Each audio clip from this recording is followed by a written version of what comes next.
ಸನ್ಮಾನ್ಯ ಸಭಾಧ್ಯಕ್ಷರೇ,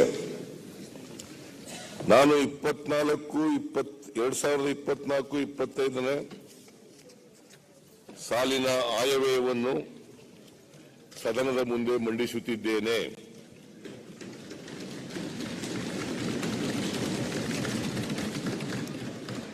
ಭಾರತ ದೇಶ ಗಣರಾಜ್ಯವಾಗಿ 75ನೇ ವರ್ಷಕ್ಕೆ ಕಾಲಿಟ್ಟಿದೆ.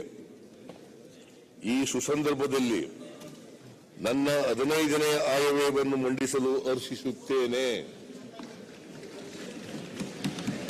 ಡಾಕ್ಟರ್ ಬಾಬಾ ಸಾಹೇಬ್ ಅಂಬೇಡ್ಕರ್ ಅವರು ರೂಪಿಸಿದ ಸಂವಿಧಾನದ ಆಶಯದಂತೆ ನ್ಯಾಯ, ಸಮಾನತೆ ಹಾಗೂ ಭ್ರಾತೃತ್ವದ ತಳಹದಿಯ ಮೇಲೆ ಕರ್ನಾಟಕ ಮಾದರಿ ಅಭಿವೃದ್ಧಿಯ ಹೊಸ ದೃಷ್ಟಾಂತವನ್ನು ರೂಪಿಸಲು ನಾವು ಹೆಜ್ಜೆ ಇಟ್ಟಿದ್ದೇವೆ. ಸಾಮಾಜಿಕ ನ್ಯಾಯ ಎನ್ನುವುದು ನಮ್ಮ ನಂಬಿಕೆ ಮಾತ್ರವಲ್ಲ, ಅದು ಉದಾತ್ತ ಜೀವನ ದೃಷ್ಟಿಕೋನ. ಸಮಾಜ ನಿರ್ಮಾಣದಲ್ಲಿ ಬಸವಾದಿ ಶರಣರ ಕಾಯಕ ಮತ್ತು ದಾಸೋಹ ತತ್ವಗಳು ನಮಗೆ ಪ್ರೇರಣೆಯಾಗಿದೆ. ದುಡಿಮೆಯ ಒಂದು ಭಾಗವನ್ನು ದಾಸೋಹಕ್ಕೆ ಬಳಸಬೇಕೆಂಬ ಶರಣರ ಚಿಂತನೆ ಸಮಾಜದಲ್ಲಿ ಸಂಪತ್ತಿನ ನ್ಯಾಯಯುತ ಹಂಚಿಕೆ ಮಾಡುವ ನಮ್ಮ ಆಶಯಕ್ಕೆ ಆಧಾರವಾಗಿದೆ. ಆಗದು ಎಂದು ಕೈಲಾಗದು ಎಂದು ಕೈಕಟ್ಟಿ ಕುಳಿತರೆ ಸಾಗದು ಕೆಲಸವು ಮುಂದೆ, ಮನಸ್ಸೊಂದಿದ್ದರೆ ಮಾರ್ಗವು ಉಂಟು, ಕೆಚ್ಚದೆ ಇರಬೇಕೆಂದು ವರನಟ ಡಾಕ್ಟರ್ ರಾಜ್ಕುಮಾರ್ ಅಭಿನಯದ ಹಾಗೂ RN ಜಯಗೋಪಾಲ್ ರಚಿಸಿದ ಬಂಗಾರದ ಮನುಷ್ಯ ಚಿತ್ರದ ಈ ಹಾಡಿನಂತೆ ದೇಶದ ಯಾವುದೇ ಸರ್ಕಾರ ಜಾರಿಗೊಳಿಸದ ಅತ್ಯಂತ ಬೃಹತ್ ಪ್ರಮಾಣದ ನೇರ ನೆರವು ನೀಡುವ ಗ್ಯಾರಂಟಿ ಯೋಜನೆಗಳನ್ನು ಅತ್ಯಂತ ಕಡಿಮೆ ಅವಧಿಯಲ್ಲಿ ಪರಿಣಾಮಕಾರಿಯಾಗಿ ಅನುಷ್ಠಾನಗೊಳಿಸಿದ ಶ್ರೇಯ ನಮ್ಮದಾಗಿದೆ. ನಮ್ಮ ಮಹತ್ವಾಕಾಂಕ್ಷೆಯ ಗ್ಯಾರಂಟಿಗಳು ಜನರ ಆಶೋತ್ತರಗಳನ್ನು ಆಧರಿಸಿವೆ. ಕೇಂದ್ರದಲ್ಲಿ ಅಧಿಕಾರದಲ್ಲಿದ್ದ ನಮ್ಮ UPA ಸರ್ಕಾರವು ಜನರ ಆಹಾರ, ಆರೋಗ್ಯ, ಶಿಕ್ಷಣ, ಉದ್ಯೋಗ ಮತ್ತು ವಾಸದ ಭದ್ರತೆಗಾಗಿ ವಿವಿಧ ಜನಕೇಂದ್ರಿತ ಯೋಜನೆಗಳು ಹಾಗೂ ಕಾನೂನುಗಳನ್ನು ರೂಪಿಸಿ ಬಡಜನರಿಗೆ ನ್ಯಾಯ ಒದಗಿಸುವ ಕಾರ್ಯಗಳನ್ನು ಕೈಗೊಂಡಿತ್ತು. ಆದರೆ ಇಂದಿನ 10 ವರ್ಷಗಳ ಅವಧಿಯಲ್ಲಿನ ಕೇಂದ್ರ ಸರ್ಕಾರದ ಜನವಿರೋಧಿ ನಿಲುವುಗಳಿಂದಾಗಿ ಅಸಮಾನತೆ ಹೆಚ್ಚಳ, ಕೆಲವೇ ಜನರ ಬಳಿ ಸಂಪತ್ತಿನ ಶೇಖರಣೆ ಹಾಗೂ ಪಟ್ಟಬದಲಿ ಹಿತಾಸಕ್ತಿ ಹೆಚ್ಚುತ್ತಿರುವ ಪ್ರಭಾವ ಮುಂತಾದ ಅನಪೇಕ್ಷಿತ ಬೆಳವಣಿಗೆಗಳಿಗೆ ಎಡೆಮಾಡಿಕೊಟ್ಟಿದೆ. ಅದಕ್ಕಾಗಿಯೇ ತನ್ನ ಹೊಣೆಗಾರಿಕೆಯಿಂದ ನುಡಿಸಿಕೊಂಡ ಕೇಂದ್ರ ಸರ್ಕಾರ ಮಾಡದ ಕೆಲಸವನ್ನು ರಾಜ್ಯ ಸರ್ಕಾರ ಕೈಗೆತ್ತಿಕೊಂಡಿದೆ. ನಾವು ರೂಪಿಸಿದ ಗ್ಯಾರಂಟಿ ಯೋಜನೆಗಳು ಕೇವಲ ಚುನಾವಣಾ ಗಿಮಿಕ್ ಅಲ್ಲ.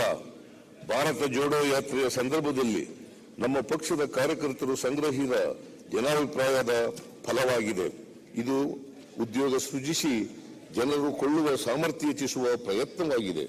ನಿಷ್ಪಕ್ಷಪಾತ ಮತ್ತು ನ್ಯಾಯಯುತ ಸಮಾಜ ನಿರ್ಮಾಣಕ್ಕಾಗಿ ಸಂಪತ್ತಿನ ಮರುಹಂಚಿಕೆ ಮಾಡುವ ಕಾರ್ಯಕ್ರಮಗಳು ಇವಾಗಿವೆ. ಸರ್ವೋದಯ ದೃಷ್ಟಿ ಮತ್ತು ಸಮನ್ವಯ ದೃಷ್ಟಿ ಎಲ್ಲೆಲ್ಲೂ ತಾಂಡವಾಡಬೇಕು. ಮತಗಳಲ್ಲಿ, ಸಾಹಿತ್ಯಗಳಲ್ಲಿ, ಸಮಾಜಗಳಲ್ಲಿ ಅಷ್ಟೇ ಏಕೆ ರಾಜಕೀಯ ಕ್ಷೇತ್ರದಲ್ಲಿ, ಆರ್ಥಿಕ ಕ್ಷೇತ್ರದಲ್ಲಿ ಸರ್ವತ್ರ ಎಂದು ವ್ಯಾಪಿಸಬೇಕು. ಅತ್ಯಂತ ಕೀಳಾದವನಿಗೂ ಮೇಲಾಗುವ ಅವಕಾಶವಾಗಬೇಕು. ಇವೆರಡನ್ನೂ ಒಳಗೊಂಡ ಆಧ್ಯಾತ್ಮಿಕ ದೃಷ್ಟಿಯೇ ಪೂರ್ಣ ದೃಷ್ಟಿ. ಕುವೆಂಪು ಅವರು ಹೇಳಿರ್ತಕ್ಕಂಥದ್ದು. 2024-25ರಲ್ಲಿ 52,000 ಕೋಟಿಗಳನ್ನು 5 ಗ್ಯಾರಂಟಿಗಳಾದ ಶಕ್ತಿ, ಗೃಹ ಜ್ಯೋತಿ, ಗೃಹಲಕ್ಷ್ಮಿ, ಯುವನಿಧಿ ಹಾಗೂ ಅನ್ನಭಾಗ್ಯ ಯೋಜನೆಗಳ ಮೂಲಕ ಕೋಟ್ಯಾಂತರ ಜನರ ಕೈಗೆ ಹಂಚಿಕೆ ಮಾಡಲಾಗುತ್ತಿದೆ. ಈ ಗ್ಯಾರಂಟಿ ಯೋಜನೆಗಳ ಮೂಲಕ ರಾಜ್ಯದ ಪ್ರತಿ ಕುಟುಂಬಕ್ಕೆ ವಾರ್ಷಿಕ 50,000ರಿಂದ 55,000 ರೂಗಳನ್ನು ಒದಗಿಸಲಾಗುತ್ತಿದೆ. ಗ್ಯಾರಂಟಿ ಯೋಜನೆಗಳ ಜಾರಿಗಾಗಿ ಇಡೀ ಜಗತ್ತು ನಮ್ಮತ್ತ ಮೆಚ್ಚುಗೆಯ ನೋಟ ಬೀರಿದೆ. ಸಮಯ ಕಳೆದಂತೆ ಇದರ ಆರ್ಥಿಕ ಮತ್ತು ಸಾಮಾಜಿಕ ಅನುಕೂಲಗಳು ಇನ್ನಷ್ಟು ಸ್ಪಷ್ಟವಾಗಿ ಗೋಚರಿಸಲಿವೆ. ಹಲವು ದೇಶಗಳು ಮತ್ತು ಅಂತಾರಾಷ್ಟ್ರೀಯ ಸಂಸ್ಥೆಗಳು ನಮ್ಮ ಕೆಲಸದ ಅಧ್ಯಯನ ನಡೆಸಿ ಶ್ಲಾಘಿಸಿವೆ. ಆದರೆ ಗ್ಯಾರಂಟಿ ಯೋಜನೆಗಳ ಮೇಲಿನ ನನ್ನ ನಂಬಿಕೆ ದೃಢವಾಗಲು ಕೇವಲ ಈ ಅಧ್ಯಯನಗಳಷ್ಟೇ ಕಾರಣವಲ್ಲ. ಬಸ್ ಹತ್ತುವ ಮುನ್ನ ತಲೆಬಾಗಿ ನಮಸ್ಕರಿಸಿದ ಮಹಿಳೆಯ ಮುಖದಲ್ಲಿದ್ದ ಸಂತೋಷ, ದೇವಾಲಯಗಳಿಗೆ ಭೇಟಿ ನೀಡುತ್ತಿರುವ ಲಕ್ಷಾಂತರ ಮಹಿಳೆಯರ ಪ್ರಾರ್ಥನೆ, ಯುವ ನಿಧಿಯಡಿ ನೆರವು ಪಡೆದ ನಿರುದ್ಯೋಗಿ ಯುವಕನ ಆನಂದ ಬಾಷ್ಪ ಇವು ಗ್ಯಾರಂಟಿ ಯೋಜನೆಗಳ ಮೇಲಿನ ನನ್ನ ನಂಬಿಕೆಯನ್ನು ಇನ್ನಷ್ಟೂ ಬಲಪಡಿಸಿವೆ. ಅಭಿವೃದ್ಧಿಯ ಫಲವನ್ನು ಅದರ ಹಕ್ಕುದಾರರಾದ ಜನಸಾಮಾನ್ಯರಿಗೆ ಹಿಂತಿರುಗಿಸುವುದರಲ್ಲಿ ಅನನ್ಯವಾದ ಸಂತೃಪ್ತಿ ಇದೆ.